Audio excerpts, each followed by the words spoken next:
What you doing there, Jack? Okay, so I'm making the part that's the Greek return, and where it comes up and terminates, you don't just want to 45 it in at 90, that's amateur hour.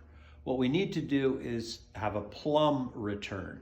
So that's a compounded 45. Now how do I know what that shape is going to be? Because it's not going to be this shape.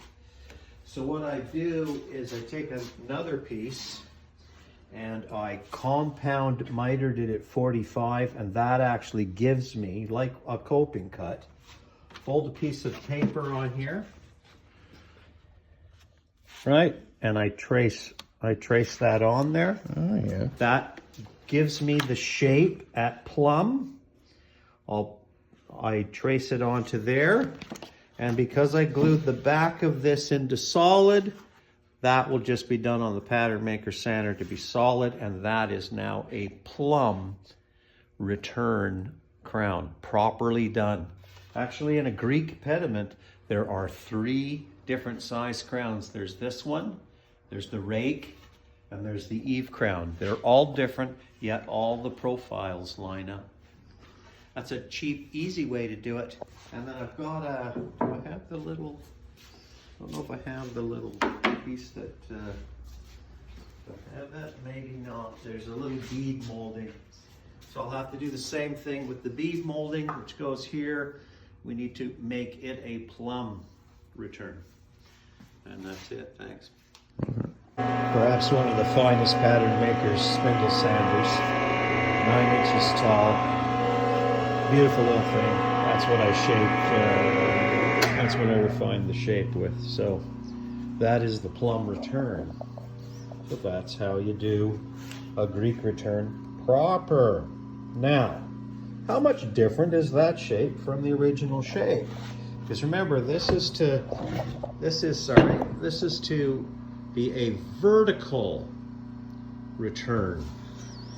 And so I've traced it, and that's it right there.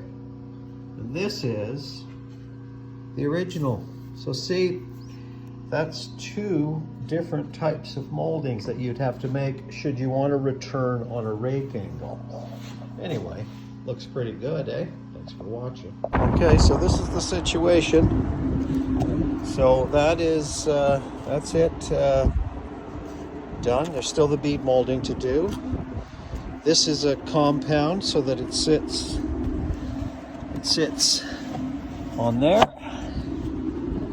There we go. A plumb rake return, and part of the, you know, where it goes into here. So we still have the bead to go in, but that's how you do it. Sort of cheating without making another molding. Thanks for watching. All right, so this is the last little bit. So this one, once again, see how it ovalates it? It's right, and the little fillet is even on the right rake angle. See that? No, I don't know. Maybe I'm wasting my time doing it proper, but you know, when it's your own building and you know, you can't go back, right? So anyway, this is an interesting way where you aren't running back, only returning into the wall without you having to grind new knives to go from a rake to a horizontal plumb cut again. Anyway, pretty neat, eh?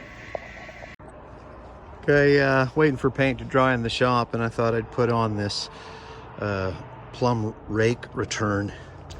If you can see now what all the fuss was about, is that is a plumb return. See, all of these cuts are plumb.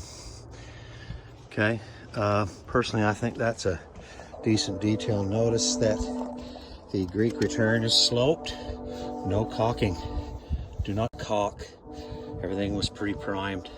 Water will run out of there naturally. It's perfectly the way to do it. Crown will come around here and terminate into the wall, regular 90. This is the one that's a little different.